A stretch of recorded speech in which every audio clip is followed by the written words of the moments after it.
Just focus on the circle on the left side. This is picked up from Franklin Covey. He calls it the whole person paradigm. Try to imagine that you yourself and everyone else is split into 4 quadrants. Okay, what are the 4 quadrants, Samir? Can you read it out quickly? Spirit. Correct. Spirit is in the center. Mind, heart, and body. The spirit is part of all the 3 things. Correct. All of them, if you look at the bottom, have a different function. What is body's function?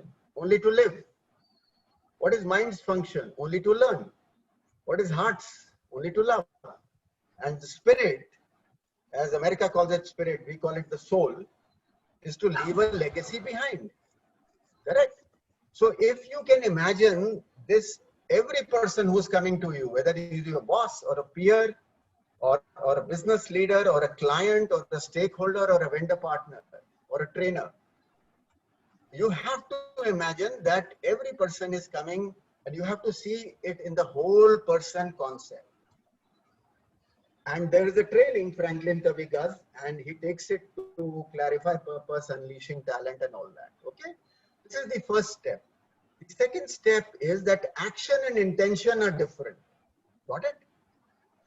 So these are the 20 noble values on which you should base your action and intention. Any value which resonates with you? Tell me quickly. Any one value.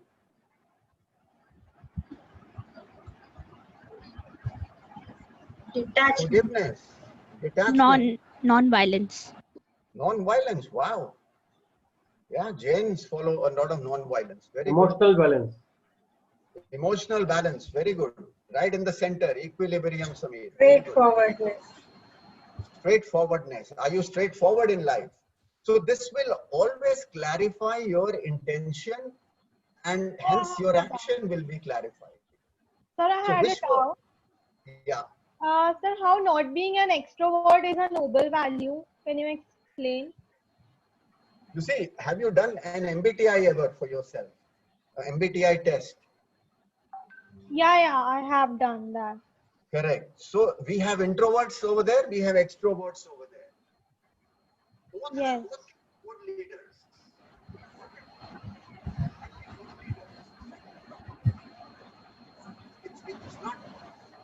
It's not true that Sorry, your voice is lost. We can't hear you. We can't hear you properly. Okay, hello. Can you hear me now? Yes. Yes, sir. Okay, great, Samir. Thank you. So I hope I have tried to answer a little bit of your question. Okay. Otherwise, we will take it in the end. Vishvatma, Savitatma, and Sahaviryam. That is the collectiveness and the focus on the entire system and adding value. You know, customers peak, your reporting managers peak in the value additions. That is where you have to create values. And all these directions are taking you to spiritual intelligence, actually. Okay? So the beingfulness and the mindfulness, these are 2 aspects. Okay? The quality of living associated with the way of life, that is true for the whole being, the whole person paradigm. The meaning, the happiness, and the well-being of all. And mindfulness, you know, everyone is talking of mindfulness, and a lot of speakers will talk about. It is the awareness that arises by paying attention to the purpose in the present moment, living it in now. Got it? These 2 will take you in the direction of SQ and the spiritual quotient. Okay? This is important. You should understand the physical quotient, the intelligence quotient, or the cognitive quotient, then the emotional quotient and the spiritual quotient. This is how historically we have developed over the last 100 years or maybe 200 years, I don't know. Okay. So someone can be higher in IQ but lower in PQ or SQ. But the pyramid model is the best in explaining this. Okay. It's like the Maslow's pyramid. You go up and up. The physical quotient, the intelligence quotient, that is all the school system and the college system, cognitive. A lot of research has been done on this. Then emotional quotient, Daniel Goleman became important.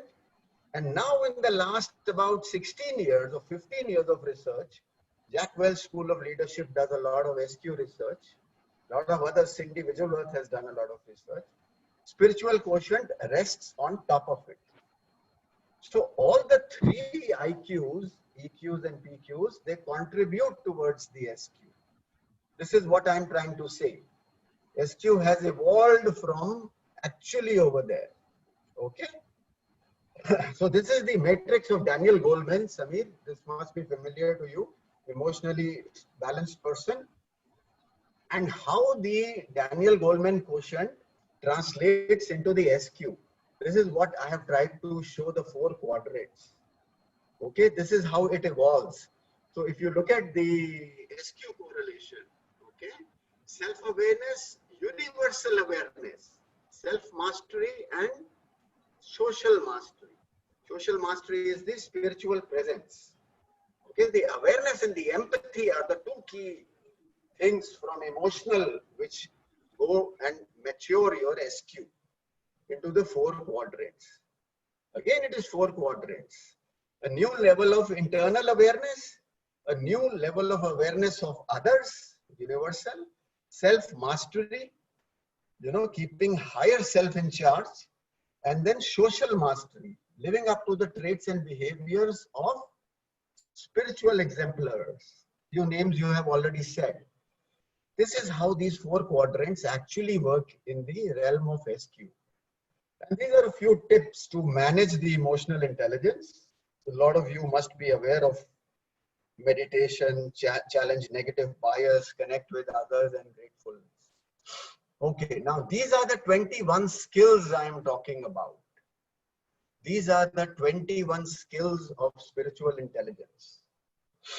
Yeah, it takes about 6 to 8 hours to go through all these skills. The self-awareness skills, the self-mastery skills, the universal awareness skills, and the social mastery skills. Okay, I have pointed out 2 skills here to explain you. The skill number 10 is awareness of spiritual laws. Now spiritual laws is a very tricky subject. It's a very controversial subject. You have laws of quantum physics. We have read so much of science. Okay, so quantum physics laws are there. Now, what are the laws of spiritual? These are the laws or the rules or the teachings or the ideas that explain the right way to live or offer guidelines for human beings who can achieve happiness and inner peace. So the realm is metaphysics.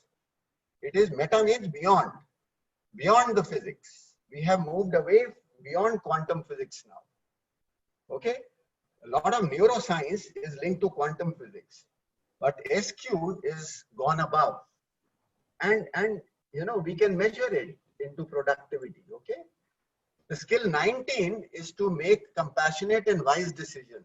Do you agree? Would you like to make compassionate and wise decisions? Tell me, anyone? Of course, sir. Who would not want to? No, but are you allowed by the systems and the procedures to do that? Tough, no? It's not easy. Yeah, we are mostly controlled. Yeah, you control your juniors also. Okay, that is how the world is. Okay, Exactly. Politicians control us, we control others.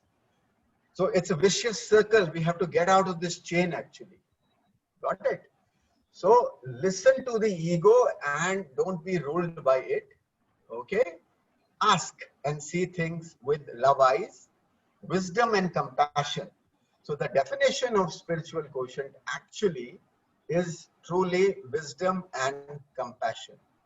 Okay, so every day what you can do, this is a tip for you. SOUL, soul, the spirit. Okay, stop. What do we stop? Interrupt the old habit, break, ask the higher self. O is for observe what is going on, step back, witness to it. This is taught in problem solving and decision making also. U is for understand.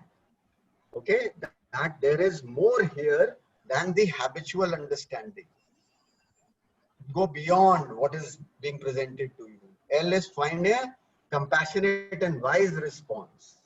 How to get back response. Even Stephen Covey actually, validates it, and there are videos available on YouTube on Stephen Covey and spiritual wellness. He says it is the fundamental intelligences, and it becomes the source of guidance actually